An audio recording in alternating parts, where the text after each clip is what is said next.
The cafe smelled faintly of roasted beans and old wood, the kind of scent that clung to memory long after you left. At a corner table near the window, Samuel sat with his coffee, the steam rising like whispers only he could hear. His hands were large but weathered, the veins raised like roads leading back to a past he no longer spoke about. His jacket was worn thin at the elbows, his shoulders slightly slumped as if carrying a weight no one else could see. People passed him by without noticing, just another aging man, alone with his thoughts. But there was nothing ordinary about Samuel, nothing at all. The door opened, the bell above it ringing sharply, and in walked Ethan, a young Navy SEAL, still fresh from the grueling days of training. His posture was upright, his stride purposeful, his eyes sharp like the men who had been drilled to see everything. He scanned the cafe, looking for a seat, until his gaze froze. His boots stopped dead on the wooden floor. The air seemed to thicken around him. He was staring at Samuel, or rather, at the ink on Samuel's forearm where his sleeve had slid back. It was a tattoo.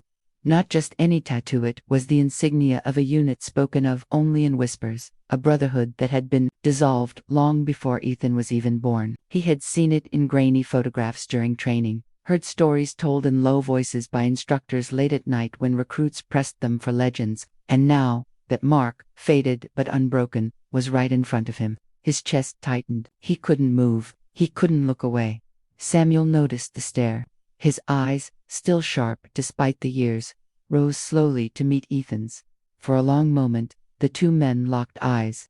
One, the living past. The other, the hopeful future. In that silence, Samuel knew, the boy recognized it. The tattoo had spoken again, louder than words. Ethan swallowed hard, gathered himself, and walked toward the table.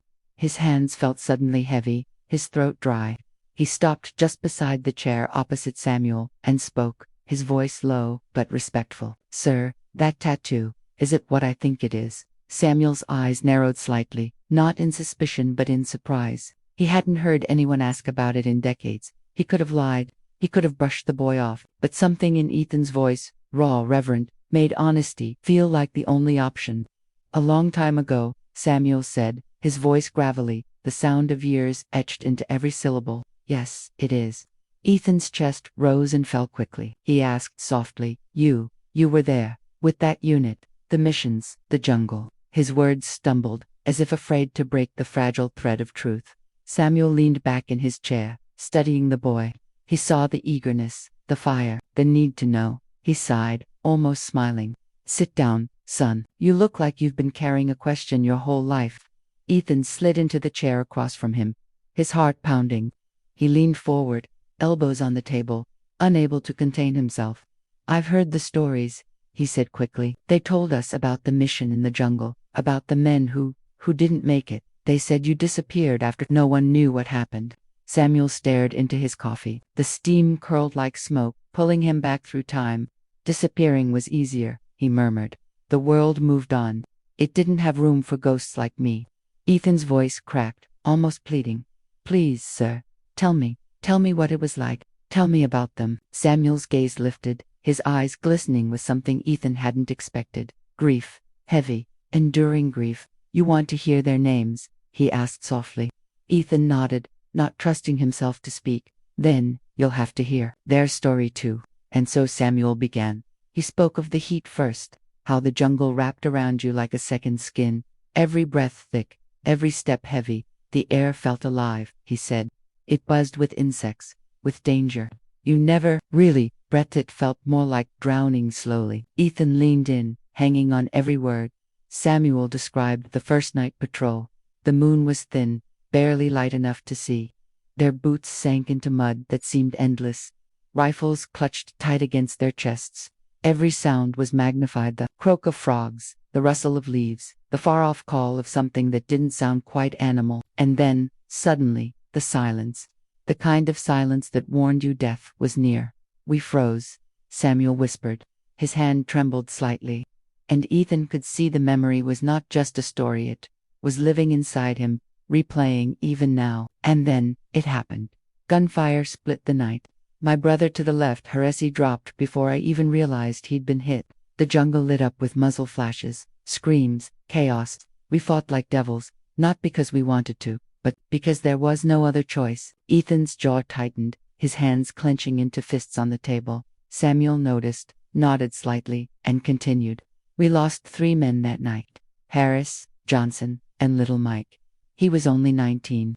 Samuel's voice cracked on the last name, 19, and he never made it home. Ethan whispered, "My God," but Samuel held up a hand. "Don't pity them. Remember them. That's what they'd want." His eyes locked on Ethan's. "Every time we lost someone, we carved their initials into a piece of wood we carried as a unit. That wood grew heavy by the end." Samuel's voice drifted into another memory. A dawn raid, crawling through the underbrush, sweat pouring into their eyes, mosquitoes biting relentlessly. The target was close, the enemy camp hidden beneath camouflage nets and thick canopy. The order came. Move. We moved like shadows, Samuel said, his voice steady now. You don't think about fear in those moments. You think about the man next to you, his breathing, his footsteps, his trust in you. That's what keeps you moving. The fight was brutal, swift. Bullets tearing through the air, grenades exploding with deafening force. Samuel described the chaos with vivid details, the smell of gunpowder and blood mixing, the heat of fire spreading through dry leaves, the cries of men fighting for their lives. Ethan's chest heaved as if he were there, ducking through branches, heart racing, pulse hammering. Then Samuel paused. His eyes glistened again, his voice lower. We took the camp, but not all of us came back. Davis, he covered us with the last of his ammo. He stayed behind so the rest of us could get clear. When the smoke cleared, his position was silent. He swallowed hard. I still hear the echo of his last burst of fire in my dreams. That sound never leaves you. Ethan's throat closed. He forced himself to speak. And you, how did you survive it all? Samuel looked down at his trembling hands. I didn't. Not really. The man who walked out of that jungle, he wasn't the same man who walked in. Pieces of me stayed there, with them. He tapped his tattoo, the faded ink barely visible under wrinkled skin. This was supposed to remind me of brotherhood. Some days it feels more like a scar. Ethan's eyes burned. He wanted to say something, anything, but words felt small. Instead, he whispered, "Tell me their names, all of them." And Samuel did, slowly, painfully. He spoke each name: Harris, Johnson, little Mike, Davis, Carter, Lee, names that had lived in silence for decades. As he said them, his voice broke, but he pushed on. Ethan repeated them softly after him, like a vow, engraving them into his own heart. By the time Samuel finished, his coffee was cold. The cafe had grown quieter, the sun dipping lower, shadows stretching long across the floor. Ethan sat frozen, his mind reeling, his chest aching with the weight of stories he'd never forget. Finally, Samuel leaned back, exhausted but strangely lighter. His voice was hoarse. "Promise me something, son. Promise me you'll remember them when you're out there. Carry their names with you, because as long as someone remembers, they're never really gone." Ethan's voice cracked as he swore. I promise, sir, I'll remember them, always." The 2 men clasped hands across the table, strength meeting old, future meeting past. For a long moment, nothing else mattered. Not the cafe, not the world outside, just a silent vow sealed between them. When Ethan finally stood, he looked back one last time. Samuel gave a faint nod, his eyes shining, a true smile breaking through, at last. And as Ethan walked into the fading light, he knew he wasn't just a SEAL anymore. He was a bearer of a legacy, carrying the weight of names that would never again be forgotten. Samuel sat back, whispered the names once more under his breath, but this time, they weren't heavy.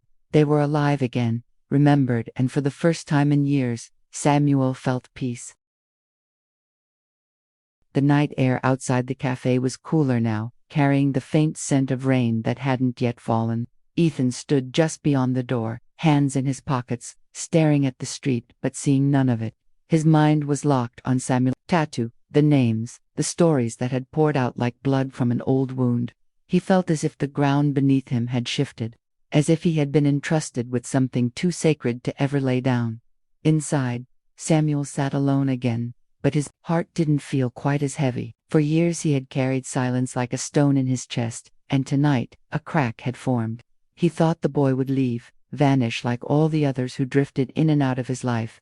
But an hour later, when the cafe owner dimmed the lights and began stacking chairs, the bell on the door jingled again. Ethan walked back in, hesitant but determined. Samuel raised an eyebrow, half amused. Didn't get enough, son. Ethan slid into the chair across from him again. No, sir, I didn't. I couldn't stop thinking about what you said. About Davis, about little Mike. I want to know everything, if you're willing. Samuel studied him for a long moment, then chuckled softly. You remind me of myself, once, hungry for stories, not realizing how heavy they really are. He leaned forward, his voice quieter now. But you're different. You're willing to carry them. That matters. He rubbed his tattoo absent-mindedly, then let his mind drift back. I'll tell you about the longest night, he began. The night I thought none of us would make it out alive. Ethan straightened, bracing himself. Samuel's eyes turned, distant, his voice slipping into memory. It was deep in the jungle, weeks into a mission that had already cost too much. Supplies were low, tempers high, bodies exhausted. Rain fell endlessly, drenching uniforms until skin chafed raw. The mud clung like chains to every step, and the mosquitoes were merciless, biting until the men bled. They hadn't seen the sun in days, only gray skies through the thick canopy. But worse than all of it was the silence, the waiting, the not knowing when the enemy would strike. Samuel's unit had been ordered to intercept a convoy carrying weapons through the valley. Intelligence said it would be heavily guarded, and they would have only one chance. We knew it was suicide, Samuel admitted, his voice low, but orders are orders. And when you fight with brothers, you don't question, you just go. They set up through the night, moving like ghosts through the foliage. Samuel described the feel of wet leaves brushing his face, the way the mud sucked at his boots. He could still hear the nervous breathing of Carter behind him, the steady whisper of Davis at his side, always calm, always steady. The convoy arrived just before dawn to trucks, guards armed to the teeth, eyes scanning the tree line. Samuel's team lay in silence, hearts pounding, waiting for the signal. When the first shot cracked the air, Samuel whispered. The jungle exploded into chaos. Gunfire lit up the trees, tracers streaking like angry fireflies. Samuel remembered leaping from cover, his rifle bucking against his shoulder, the sharp smell of cordite filling his nose. The truck screeched to a halt, men shouting, bullets chewing into bark inches from his face. He moved on instinct, shouting orders, returning fire, diving into the mud as grenades ripped holes into the earth. He saw Harris, charging forward, fearless as always, before a blast threw him back into the undergrowth. He heard little Mike screaming, orders though his voice barely carried over the thunder of combat. And Davis covering the flank, his fire precise, unshakable, keeping the enemy at bay. The battle stretched on, minutes feeling like hours. The convoy burned, flames licking the sky, smoke stinging eyes and lungs. Samuel's voice trembled as he spoke. We were outnumbered 3-1, but we held, not because we were stronger, not because we were better, but because we refused to leave each other behind. Then came the turning point. Samuel described it slowly, as if each word were carved from stone. The enemy had flanked them, pouring fire from higher ground. They were pinned, their ammo nearly gone, men bleeding in the mud. And that was when Davis made his choice. He looked at me, Samuel said, his voice breaking. He didn't speak, he just gave me this look I'll never forget. And then he charged, straight into the fire. He drew their attention, laid down everything he had. It gave us just enough time to pull back, to drag Harris out, to regroup. By the time the firing stopped, Samuel's throat tightened. He was gone. The man who saved all of us was gone. Ethan's eyes burned. He wanted to ask 100 questions, but his chest was too tight to speak. Samuel's hands shook now, and he pressed them flat against the table as if grounding himself. That night, he whispered, I buried part of myself in that jungle. We all did. We carved Davis's initials into the wood. I swore I'd never forget. But after the war, the world forgot us anyway. Ethan finally found his voice.